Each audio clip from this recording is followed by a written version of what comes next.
You know what's been grinding my gears? What's been unbuttering my biscuits? What the water on my sock is? It's people that twist the term introvert. When I say introvert, your mind probably goes to hates people, hates parties, never goes out, awkward, etc., right? And if you think that's all of what introversion is, you're wrong. I am so tired of people getting genuinely upset at me for saying I'm an introvert. They claim that I can't be because I went to a bar that one time, or because I stream or do YouTube and talk to a camera, or that I have friends. Like, yeah, I can do those things and still be an introvert. I like going to parties once every 3 months. I like going to bars once a month. And I like seeing my friends once a week. Being an introvert doesn't mean you hate people and you hate doing things and you hate going out. It just means you don't have the energy to do all of that all the time. Some of us are shy and we don't know how to hold a conversation,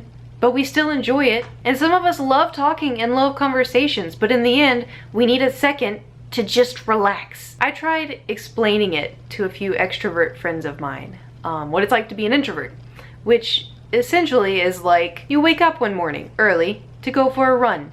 And you're kind of excited. You're like, wow, it's so nice outside. I'm gonna go on a run. And you run a mile and it's flawless. It's so nice outside. The brisk air is filling your lungs and you just feel overpowered and you're like, yeah, I ran a mile. It was awesome. I'm tired, but it was great. Then the next day, you wake up early and have to run a mile again. And you're like, all right, well, I did it yesterday, I could do it again. And so you run a mile and then you finish and you're like, all right, that was good. Great, I'm tired, but I did it. And then the next day comes and guess what? Whoop, you gotta run a mile again. And you're like, okay, I guess.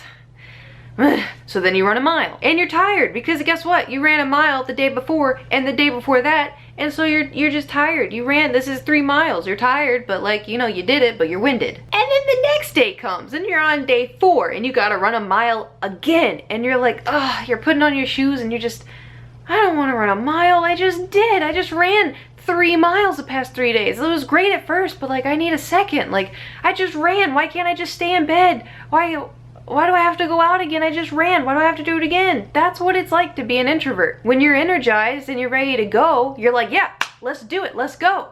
But that's it. You got one shot and then we need more time to recuperate. We need more time to breathe and relax in silence. And it just feels nice to have one day of just fun and people and doing things and then you relax. And the thing is too, is like if we get forced into continuously having to do extroverted things, that's when people get confused and they're like, ugh, introverts hate people. No, you're just making me angry and grumpy because you're forcing me to do things when I need to just chill. Sometimes instead of being grumpy and angry, people just get super anxious.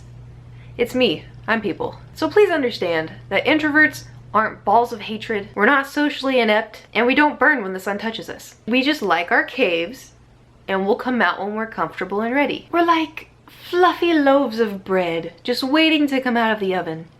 And when we do, we're on a roll. Thank you for listening to my TED Talk about being an introvert. I hope you guys have a fantastic day. Without further ado, I'm gonna go disappear in my cave for about a week. Goodbye!